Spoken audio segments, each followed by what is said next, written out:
Hello, I'm Katrina Marshall. Last week here on Foreign Exchange, the lifeblood of our economy, we discussed debt. More specifically, the difference between government debt and household debt.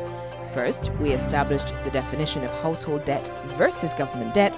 Now we make the direct link to foreign exchange and our level of reserves. We've been speaking with the Acting Director of the Research and Economic Analysis Department of the Central Bank of Barbados, Michelle Doyle-Lowe, and Senior Lecturer in Economics at the University of the West Indies Cave Hill campus, Dr. Winston Moore. Now, let's get back to that chat and establish where we are as a country as it relates to the two types of debt. All right, Michelle, now that we've determined what government debt is and what household debt is, how are they similar and how are they different? Well, we've determined that both government as well as households would use debt to undertake large value purchases. Unlike households, where debt may be defined in domestic dollars, for government you can have a combination of domestic as well as foreign debt. And that's important in terms of the foreign reserves because it means when government undertakes foreign borrowing, there is an injection in terms of the level of international reserves that flow in. At the same time, this debt has to be serviced. Interest has to be paid to the creditors and eventually it will mature.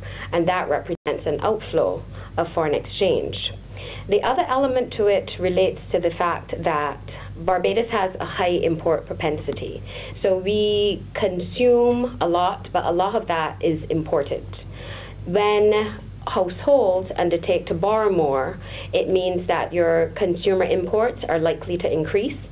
At the same time, if government is paying more to households in the form of wages, or if itself government is spending more on services and goods, that too can put pressure in terms of the level of imports and by extension the amount of international reserves that you have. When does government need to adjust its policies to address its debt? At any point in time where government is unable to pay interest on its debt or to service its debt by way of paying it off when it matures, then there's an issue. That is heavily tied to the amount of funds that government must set aside in terms of revenue to service this debt. What you do not want is a case where government has to utilize a lot of its revenue just to service debt rather than directing it to entities or to projects that can either employ people or earn income or contribute to the social good. Michelle, explain to me, if you will, why must government manage its debt from a policy perspective?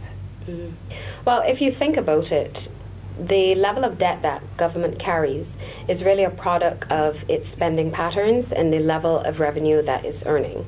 Any adjustment to that debt has to be underpinned by structural changes to how government approaches its expenditure and how that is carried through in terms of its line ministries.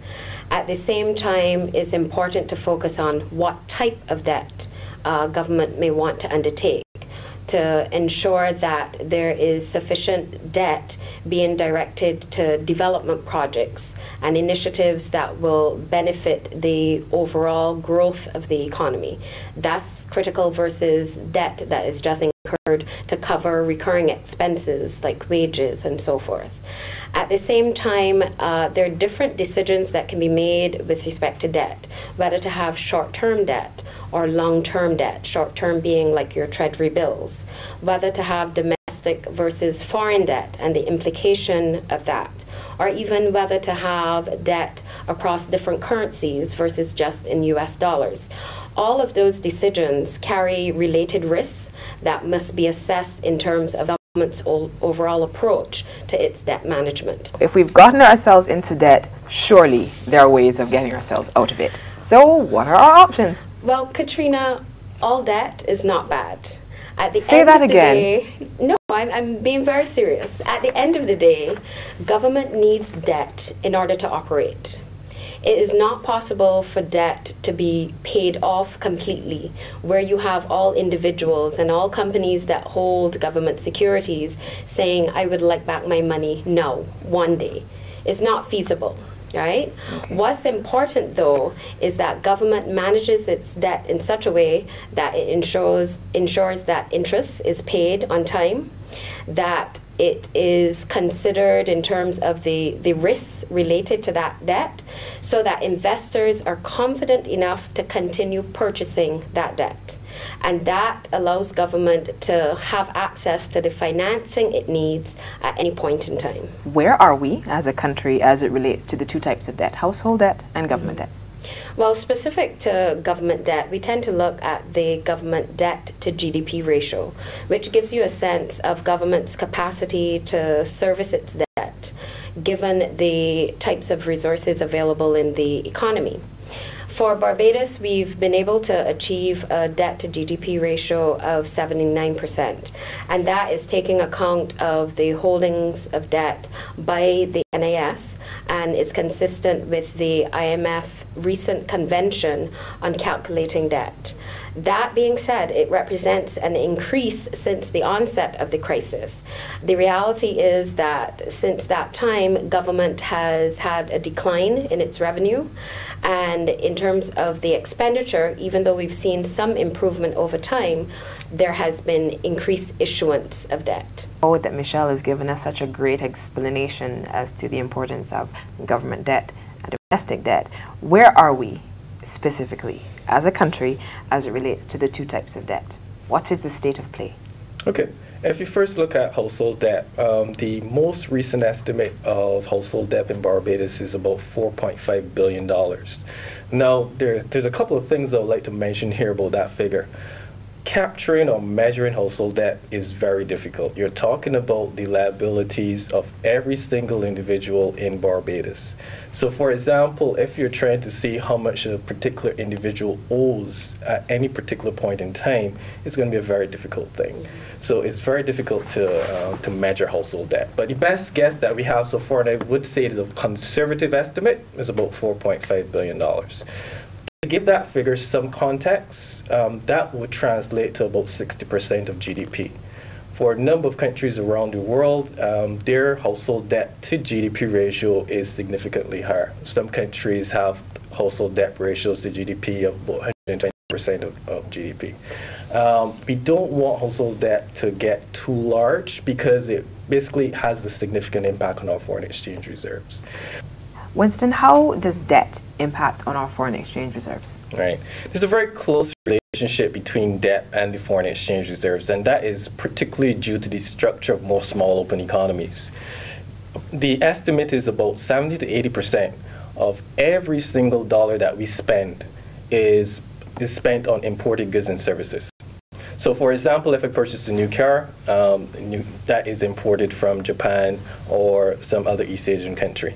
If I purchase fixtures and fittings from my new home, most of those are imported as well. So essentially, since debt finances consumption, and since consumption is usually spent on imported goods and services, there's usually a very strong positive association between debt and the foreign exchange reserves.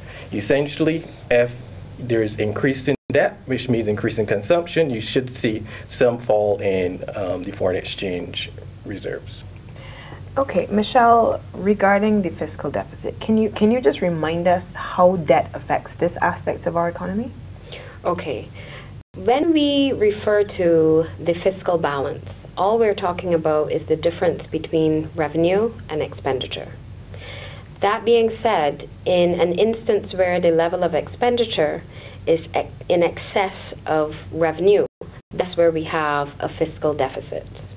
That deficit then has to be financed. So the shortfall in terms of revenue has to be made up somehow, and for government, the way that it does that is by issuing securities that are then purchased by individuals and companies.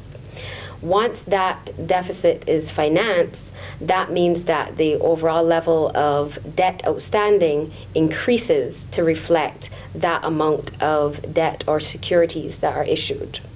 Why it is critical critical to have a controllable level of debt is because the expenditure that we're referring to also includes the interest payments on the debt outstanding. So if you have too high a level of debt outstanding, it puts pressure on the fiscal deficit and exacerbates it by way of these large interest payments that have to be made every month.